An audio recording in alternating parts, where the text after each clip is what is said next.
तो hello guys, कैसे हो आप लोग। मतलब ठीक ही होंगे। तो आज के इस वीडियो में हम एक्सप्लेन करने वाले हैं हमारे बोरुटो के एपिसोड 282 को, या फिर कहूँ तो सासुके रेसेंडेन के एपिसोड 1 को।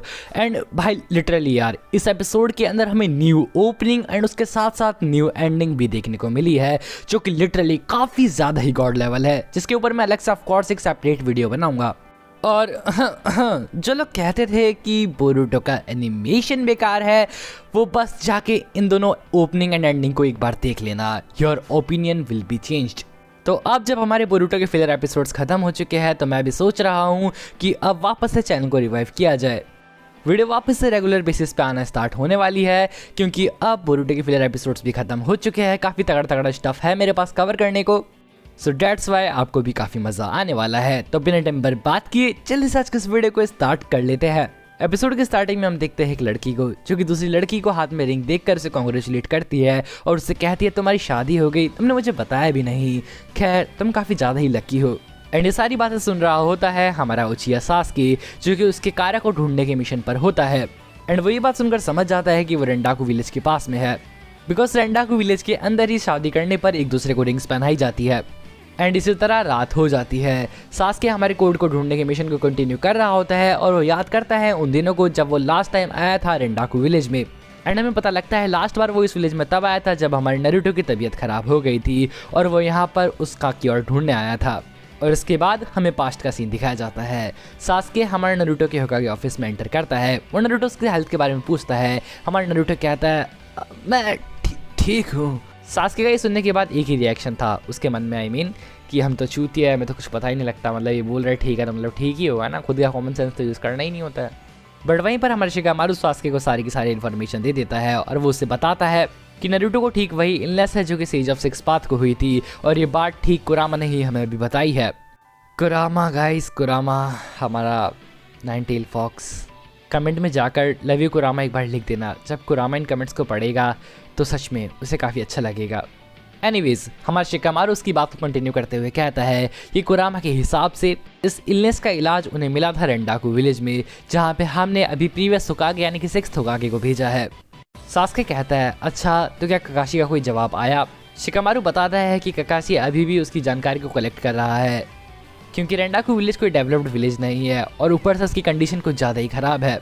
इवन जब से वहाँ का किंग मरा है और प्राइम मिनिस्टर ने कंट्री के ऊपर कंट्रोल जमाया है, तब से उस कंट्री की हालत काफ़ी ज़्यादा ही बेकार हो गई है।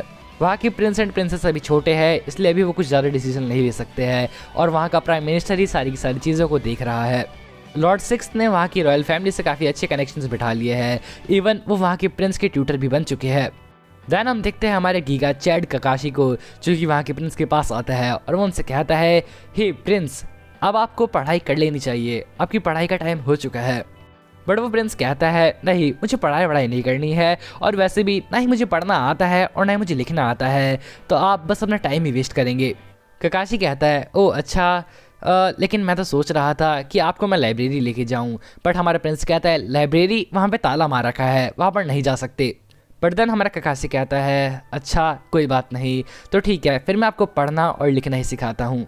एंड ककाशी एक्चुअल में लाइब्रेरी इसलिए जाना चाहता था बिकॉज वहीं पे वो बुक रखी थी जिसको खुद सेज ऑफ सिक्स पाथ ने लिखी थी। बट इन सारी बातों को सुनने के बाद हमारा सासुके समझ आता है कि इस तरीके से चीज़ें काफ़ी बेकार हो सकती है, इसलिए वो खुद डिसाइड करता है रेंडाकू विलेज जाने का और वो वहाँ से जाने लगता है। बट हमारा नारुतो उसे जाने से मना करता है, लेकिन हमारा सासुके उसकी बात को नहीं मानता। और थोड़ा बहुत ट्रैवल करने के बाद हमारा सासुके एज अ प्रिजनर रेंडाकू विलेज के अंदर एंटर कर जाता है। वहाँ की प्रिजन तो कुछ ज़्यादा ही बेकार थी एंड मुझे नहीं लगता वो विलेज भी कुछ ज़्यादा ही डेवलप्ड होगा। डेवलप्ड नहीं तो यार कम से कम नॉर्मल तो होता, वो तो भाई बंजर पड़ा हुआ है पूरा विलेज। एनीवेज, हमारे उचिया सासुके को वो लोग ले आते हैं कुछ प्रिजनर्स के पास और वो उनसे कहते हैं हे ये बंदा आज से तुम्हारी सेल में रहेगा, इससे ज़्यादा पंगे मत लेना, ठीक है। बट वो बाकी के प्रिजनर्स कहते हैं क्या हमने आज तक किसी से पंगे लिए हैं, और ये कहकर वो सारे के सारे पुलिस वाले या फिर जो भी कहे गार्ड्स मस्ती से ले जाते हैं। सासुके उन बंदों के पास बैठ जाता है और वो बंदे हमारे सासुके को देखकर कहते हैं हे नए बंदे, तुम्हारा नाम क्या है और तुम्हें यहाँ पर अंदर किस लिए डाला है। सासुके कुछ नहीं कहता, बट वो बंदा कहता है हाँ कुछ भी हो, मेरा नाम जिंजी है, मुझे 6 महीने की जेल हुई है क्योंकि मैंने खाना चुरा लिया था। उसके बाद दूसरा बंदा अपना नाम बताता है और कहता है मेरा नाम पेनिक्लो है और मुझे 1 साल की जेल हुई है क्योंकि मैंने कुछ ज़्यादा ही शादियाँ कर ली थी और बाद में फ्रॉड भी। और उसके बाद वो दोनों उस बूढ़े आदमी के बारे में बताते हैं और कहते हैं इनका नाम मिस्टर गोना है और ये यहाँ पर 17 साल से कैद है। इनकी 17 साल की जेल और बची है और उसके बाद ये यहाँ से निकाल दिए जाएंगे। लेकिन अगले ही पल हमारा पेनिक्लो सास्के को देखकर कहता है तुम सिंगल हो है ना। हमारा सास्के कहता है तुम ऐसा क्यों कह रहे हो। पेनिक्लो बताता है कि सास्के के हाथ में कोई भी अंगूठी नहीं है जिस वजह से वो सिंगल ही है। लाइक ये वही सीन चल रहा है जो मैंने एपिसोड की स्टार्टिंग में बताया था। रेंडाकू विलेज के अंदर कोई भी लोग मैरिज करते हैं तो वो एक दूसरे को एक रिंग पहनाते हैं। खैर जो भी हो, इसके बाद हम देखते हैं कि कुछ लोग हमारे साथ के घूर रहे होते हैं जिन्हें देखकर जिंजी और बाकी के लोग कहते हैं हे यहाँ से चलते हैं, वो आके तुम्हारा दिमाग ख़राब करेंगे। बट हमारा सास्के वहाँ से नहीं उठता है। वो लोग वहाँ पर आते हैं और वो सास्के से पंगे लेना स्टार्ट कर देते हैं। वो सास्के की तरफ एक फोक फेंकते हैं बट हमारा सास्के एक हाथ से इनके उस फोक को रोक लेता है और अगले ही पर उसी फोक को उस बंदे के पैर में मार देता है। बाकी के बंदे आकर हमारे सास्के के ऊपर अटैक करते हैं बट हमारा सास्के उनके अटैक्स को ईजिली काउंटर करते हुए उन लोगों की धुलाई कर देता है। लड़ाई की आवाज़ सुनने के बाद हमारे सास्के के पास कुछ गार्ड्स आ जाते हैं एंड वो गार्ड्स वहाँ पर आकर हमारे सास्के के ऊपर ही चढ़ने लगते हैं। लेकिन तभी अगले ही पल वहाँ पर एक बंदा आता है जो कि शायद इस प्रिजन का डायरेक्टर होगा। हमें पता लगता है कि वो वहाँ के प्रिजन का हेड है। उसका नाम जानसू है। जानसू हमारे सास्के की साइड लेते हुए कहता है हे सुनो, इस बंदे की कोई भी गलती नहीं है। उन तीनों ने ही आगे होकर इससे पंगे लिया था, इसने तो बस सेल्फ डिफेंस किया है। वो लोग जानसू से कहते हैं लेकिन मास्टर, बट हमारा जानसू कहता है मैंने कह दिया ना, तुम्हें समझ नहीं आती। और वैसे भी ये आज ही तो आया है एंड आगे से ये भी किसी से पंगे नहीं लेगा, है ना। और इसी तरीके से वहाँ का मैटर क्लियर हो जाता है। बट हमारे सास्के को वो जानसू बंदा थोड़ा बहुत सज लगता है एंड सेम थॉट हमारे जानसू के मन में भी होते हैं। और जब सास्के की बाकी प्रिजनर से लड़ाई हो रही थी उसी बीच एक प्रिजनर भाग गया था और अब हमें उसी प्रिजनर का सीन दिखाया जाता है। वो प्रिजन से काफ़ी दूर आ जाता है और वह कहता है मैं अपनी पूरी ज़िंदगी इस प्रिजन में नहीं रह सकता, अब मैं फाइनली यहाँ से भाग पाऊँगा। बट तभी हम देखते हैं वहाँ पर एक डायनासोर सा जीव आ जाता है जो कि उस बंदे के ऊपर अटैक कर देता है। थोड़ी देर बाद जब हमारे सास्के एंड बाकी बिजनेस को दिहाड़ी पे लगाया जाता है, पत्थर तोड़ने के काम पर भेजा जाता है, तो वो सभी के सभी लोग देखते हैं कि वो डायनासोर जैसा जीव उस बंदे को खा रहा होता है। इसके बाद हमें पता लगता है कि उस जीव को मैनो कहते हैं और वो एक तरीके का ड्रैगन है और वो और किसी का नहीं बल्कि जानसू का पालतू है। जानसू उन सभी प्रिजनर से कहता है देख लिया तुमने, अगर तुम भी यहाँ से भागने की कोशिश करोगे तो ये मैनो तुम्हें नहीं छोड़ेगा। ठीक है, अब जल्दी से जाके सभी अपने अपने काम पर लग जाओ। सास्के एंड बाकी के सभी जितने भी लोग होते हैं उनके पत्थर तोड़ने का काम कंटिन्यू रखते हैं। इसी तरीके से शाम हो जाती है और उन सभी लोगों का काम खत्म हो जाता है। अपना काम खत्म करने के बाद वो सभी लोग अपने अपने सेल्स के अंदर लौट जाते हैं। सास्के के सेल के अंदर जिंजी और पेनिक्लो जुआ खेल रहे होते हैं। मतलब भाई इन बंदों को वैसे जेल में बिठा रखा है और अभी भी जुआ खेल रहे हैं, और नकली वाला जुआ नहीं, इन्होंने दांव पे सिगरेट्स लगाई है। क्या ही बोले भाई, कलयुग बहुत घोर आ गया है। हम देखते हैं कि हमारा पेनिक्लो जुए को हार जाता है और जितने भी सिगरेट्स होती है वो हमारा जिंजी ले लेता है। पेनिक्लो जिससे जैसे जैसे करके कुछ ना कुछ जुगाड़ तो करना ही था। वो हमारे सास्के से कहता है हे सास्के, क्यों ना तुम मेरे साथ एक बैट लगाओ। बट हमारा सास्के उससे कहता है नहीं, मैं इंटरेस्टेड नहीं हूँ, क्योंकि जो हमारा सास्के होता है वो अभी उसी मैनो जीव के बारे में सोच रहा होता है। वो उसके मन में कहता है मैनो, अगर मैं गलत नहीं हूँ तो ये एक तरीके का ड्रैगन है और ड्रैगन्स तो ऑलरेडी काफ़ी वक्त पहले ही एक्सटिंक्ट हो गए थे। ऊपर से जानसू इसे कंट्रोल कर रहा है।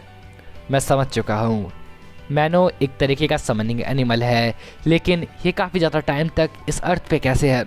क्या सच में जानसू के पास इतना सारा चाकरा है? मुझे पता लगाना होगा। और ये सब सोचने के बाद वो हमारे पेनिक्लो से कहता है हे, क्यों ना एक बैट लगाई जाए।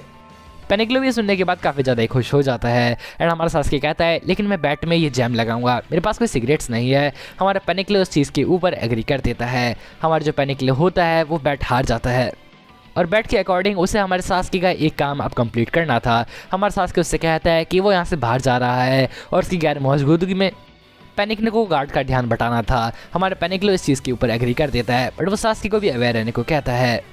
हम देखते हैं हमारा सास्के उसकी इन्वेस्टिगेशन कर रहा था कि तभी मैनो वहाँ पर आ जाता है। सास्के समझ जाता है कि उसके पास में मैनो है। मैनो सास्के के ऊपर अटैक करता है, लेकिन तभी हमारा सास्के उसकी शारिंगान को एक्टिवेट कर लेता है। लेकिन वो रियलाइज़ करता है कि मैनो उसके गेंजुत्सु के अंदर फंसा ही नहीं और सास्के मरने से बाल बाल बचता है। सास्के काफ़ी ज़्यादा ही शॉक हो जाता है कि मैनो के ऊपर उसका गेंजुत्सु वर्क क्यों नहीं किया और वो वापस से गेंजुत्सु करने की ट्राई करता है, बट कुछ भी नहीं हो रहा होता है। इसलिए हमारा सास्के उसकी कुनाई को समन करता है एंड अब वो कुनाई से उस मैनो के पंजे काट देता है एंड देन मैनो को एक स्कार देकर वहाँ से भगा देता है। सास्के समझ जाता है कि अब उसकी फाइट के यहाँ पे निशान रह चुके हैं, जिस वजह से किसी ना किसी को तो पता लग ही जाएगा कि यहाँ पर मैनो से किसी ने फाइट की थी। ऊपर से उसने मैनो को इतना सारा डैमेज भी दे दिया। इसके बाद हम देखते हैं सुबह का सीन। हमारे सास्के वापस उसके फ्रेंड्स के साथ एकदम मस्त खाना पीना खाता है और ठूसने के बाद वो थोड़ा बहुत ऐसे ही वॉक के बहाने खिड़की के पास जाता है एंड वो खिड़की से देखता है मैनो को, जो कि एकदम सही सलामत था। उसके पंजे रिकवर हो चुके थे एंड उसकी चेस्ट के ऊपर कोई स्कार भी नहीं था। सास्के देखकर काफ़ी ज़्यादा ही चौंक जाता है और कहता है क्या यहाँ पर एक से ज़्यादा है या फिर इसकी जनरेटिव स्किल्स कुछ ज़्यादा ही हाई है। नहीं, ऐसा नहीं हो सकता, मैंने इसको काफ़ी बड़ा डैमेज दिया था, तो ये कैसे हो सकता है। तभी हमारे सास्के के पास आता है जांसू और वो सास्के से कहता है तो वो तुम ही थे जिसने कल मैनो के ऊपर अटैक किया था, है ना। सास्के अपनी शारिंगन को एक्टिवेट कर कर जांसू की आंखों में देखता है, बट वो रियलाइज़ करता है जांसू के ऊपर तो इसका कोई इफेक्ट नहीं हुआ और जांसू भी गेंजुत्सु में नहीं फंसा। बट तभी हमारे सास्के जांसू की आंखों को कुछ ज़्यादा ही गौर से देखता है और वो रियलाइज़ करता है कि जांसू की आंखों में किसी अलग ही तरीके का मैकेनिज्म फिट है। जांसू सास्के से कहता है हाँ मुझे पता था और मैंने तुम्हें पंगे लेने के लिए मना किया था ना, तुम यहाँ पर शांति से रह भी सकते थे और अपना काम ख़त्म होते ही यहाँ से निकल जाते, लेकिन तुमने बिना मतलब में तारे खींची है। लेकिन तभी हमारा सीन चेंज होता है। हम देखते हैं प्रिंस को आकर एक बंदा कहता है हे प्रिंस, आपको रॉयल कोर्ट में समन किया गया है। प्रिंस कहता है अच्छा ठीक है और ऐसा कहकर प्रिंस वहाँ से चला जाता है। लेकिन वहीं पर जो हमारा ककाशी होता है वो यही मौका देखकर लाइब्रेरी के अंदर घुस जाता है। कोर्ट के अंदर हमारे प्रिंस को कहा जाता है कि वो लोग अभी इसी विलेज को खाली करने वाले हैं, सभी के सभी, क्योंकि वो लोग अभी किसी बैटल वगैरह के ऊपर प्लान करने वाले हैं। हमारा प्रिंस इसकी रीज़न पूछता है तो उसकी सिस्टर जो कि अभी कमांड में थी वो कहती है देखो मेरे छोटे भाई, चीज़ें कुछ, बट तभी जो वो मंत्री होता है वो कहता है प्रिंसेस आप रहने दीजिए, मैं बात करता हूँ।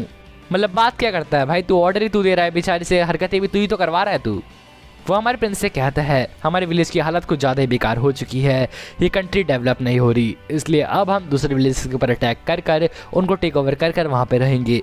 ये आइडिया हमारे प्रिंस को बिल्कुल भी पसंद नहीं आता है। बट वहीं पर हमारा सीन चेंज होता है ककाशी की ओर, जो कि लाइब्रेरी में घूम रहा होता है और उसे एक बुक मिलती है जिस पर लिखा होता है sage of the six paths. And इसी के साथ आज का ये हमारा एपिसोड खत्म होता है।